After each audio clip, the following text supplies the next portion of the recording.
ஆங்கிலத்தில் கேள்வி கேட்டால் நம்ம எப்படி பதில் சொல்லணும், எப்படி நம்ம பேசணும் ஆங்கிலத்தில் அப்படின்னு இந்த கிளாஸில் பார்க்க போகிறோம்.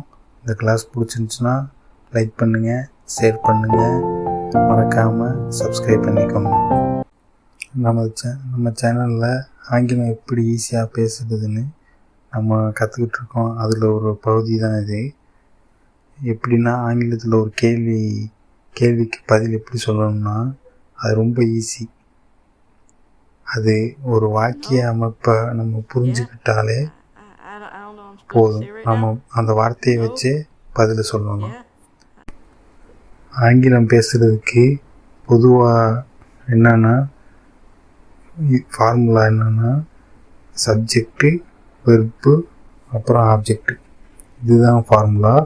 இதை வச்சு தான் நம்ம பேச போகிறோம். கேள்வி கேட்டாங்கன்னா நம்ம எப்படி பதில் சொல்லணும்னு பார்ப்போம். சப்ஜெக்ட்னா உங்களுக்கு தெரியும். ஐனா நான், you, we, they, Ki, C, it. சப்ஜெக்ட்னா. வெர்புனா நம்ம ஒரு செயல். அதுக்கடுத்து ஆப்ஜெக்ட்னா ஒரு பொருள், ஒரு பொருளை பற்றி நம்ம சொல்கிறது. இதை வச்சு தான் நம்ம பேசணும். எப்படி பேசணும்னு சொல்லி பார்ப்போம். இன்றைக்கி கிளாஸோட வெக்காபுலரி பார்ப்போம். பிகாஸ்னா ஏனென்றால், எஸ்னா ஆம், நோனா இல்லை, ஆல்வேஸ்னா எப்பொழுதும், சம்டைம்ஸ்னா சில நேரங்களில், மேபினா ஒருவேளை, ஐ திங்க் நான் நினைக்கிறேன், சுயர்னா நிச்சயமாக, டுடேனா இன்று, நவுனா இப்பொழுது, வித்னா உடன். வாங்க சென்டென்ஸை பார்க்கலாம். நான் நலமாக இருக்கிறேன். நீங்கள் எப்படி இருக்கீங்க, நல்லா இருக்கீங்களா அப்படின்னு சொல்லி ஒருத்தவங்க கேள்வி கேட்குறாங்கன்னா நான் நலமாக இருக்கிறேன்னு சொல்கிறது. நான்னா சப்ஜெக்டு, ஐ. வெர்பு வந்து ஐஎம், ஐ வந்தால் ஐஎம் போடணும். நலமாக இருக்கிறேன்னா நலம்னா ஃபைன். அப்போ இங்கிலீஷில் எப்படி சொல்லணும்? I am fine.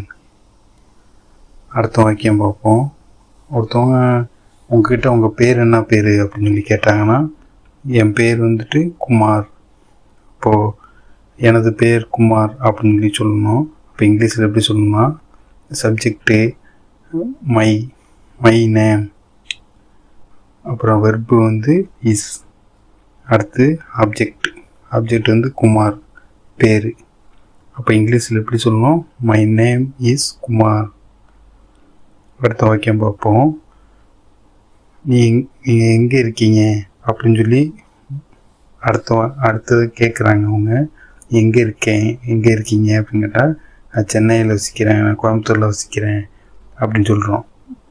அது இங்கிலீஷில் எப்படி சொல்லணும்னா சப்ஜெக்டு நான் சென்னையில் வசிக்கிறேன். அப்போது சப்ஜெக்டு ஐனா நான், அப்புறம் வசிக்கிறேன்னா லைவ், வெர்பு வந்து லைவ், அப்புறம் சென்னைனா சென்னையில், இல்லுன்னு வந்துருக்குல்ல, இல்லைன்னா இன், அடுத்து சென்னை ஆப்ஜெக்ட். அப்போ இங்கிலீஷில் எப்படி சொல்லணும்? I live in Chennai. அடுத்ததாக என்ன கேட்பாங்கன்னா, நீங்கள் என்ன பண்ணுறீங்க அப்படின்னு சொல்லி கேட்பாங்க. நான் ஒரு மாணவன்.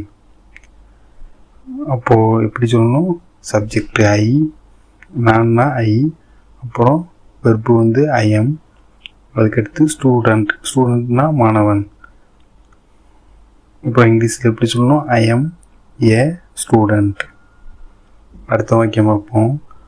உங்களுக்கு என்ன பிடிக்கும் அப்படின்னு சொல்லி கேட்குறாங்க. உங்களுக்கு காஃபி பிடிக்குமா அப்படின்னு சொல்லி கேள்வி கேட்டாங்கன்னா, எனக்கு காஃபி பிடிக்கும் அப்படின்னு நம்ம பதில் சொல்கிறோம். அப்போ இங்கிலீஷில் எப்படி சொல்லணும்னா எனக்குன்னா ஐ, சப்ஜெக்டு ஐ, அப்புறம் பிடிக்குமா லைக், வெர்பு வந்து லைக், அப்புறம் ஆப்ஜெக்ட் காஃபி.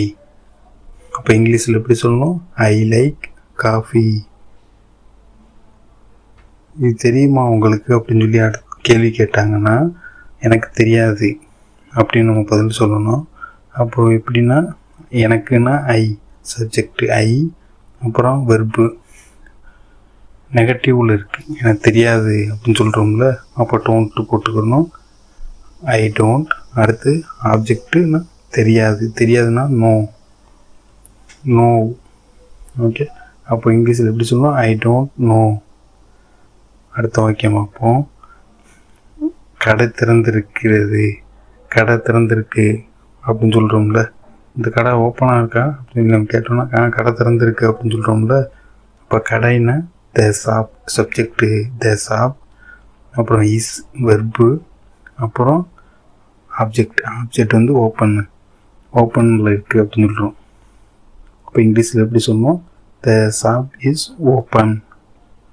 அடுத்த வாக்கியம் பார்ப்போம்.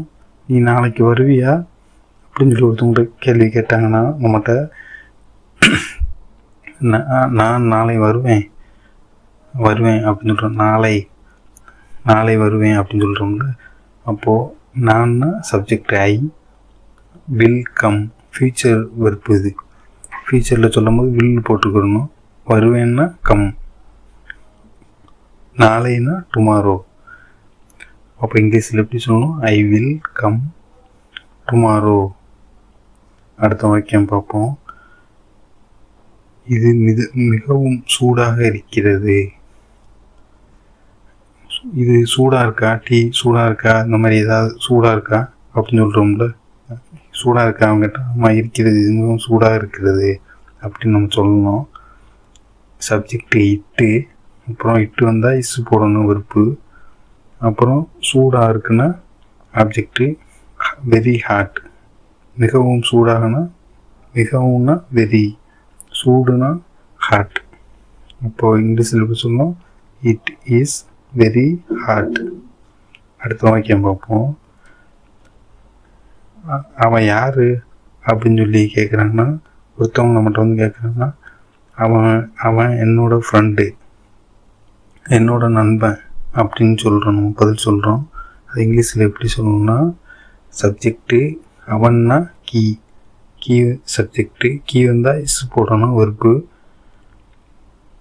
அடுத்து நண்பன் வந்து ஃப்ரெண்டு. இங்கிலீஷில் என்னுடையன்னு இருக்குல்ல, அப்போது என்னுடையன்னா மை. அப்போ இங்கிலீஷில் எப்படி சொல்லணும்? He is my friend.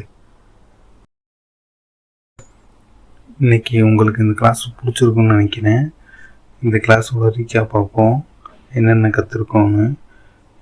கற்றுருக்கோன்னா, எப்படி நம்ம ஆங்கிலம் ஈஸியாக ஒருத்தவங்க கேள்வி கேட்டால் நம்ம எப்படி பதில் சொல்லணும்னு கற்றுருக்கோம். ஒரு நார்மலாக ஒரு பெர்சன் வந்து நம்மகிட்ட என்னென்னலாம் கேள்வி கேட்பாங்க, அதுக்கு நம்ம எப்படி பதில் சொல்லணும்னு சொல்லி கற்றுருக்கோம். இதோட ஃபார்முலா வந்து சப்ஜெக்டு, அடுத்து வெர்பு, அப்புறம் ஆப்ஜெக்டு, அடுத்து வெக்காபுலரி கற்றுருக்கோம், அப்புறம் ஷார்ட் சென்டென்ஸ் பார்த்துருக்கோம். ஒருத்தவங்க வந்து நம்மக்கிட்ட கேள்வி கேட்டால் எப்படி நம்ம அவங்கள்ட்ட பேசணும்னா, ரொம்ப ஈஸியாக பதில் சொல்லணும்னா, வெறுப்பு நம்ம ஒரு வெறுப்பு இருக்குல்ல, அந்த வெறுப்பை வச்சு நம்ம அதை வச்சே நம்ம அவங்களுக்கு பதில் சொல்கிற மாதிரி நம்ம முயற்சி செஞ்சு பாருங்கள். உங்களுக்கு ஈஸியாக பேசுவீங்க. அவ்வளோதான் இன்னைக்கு கிளாஸு. இந்த கிளாஸ் பிடிச்சிருந்துச்சுன்னா ஷேர் பண்ணுங்கள், மறக்காமல் சப்ஸ்கிரைப் பண்ணுங்கள்.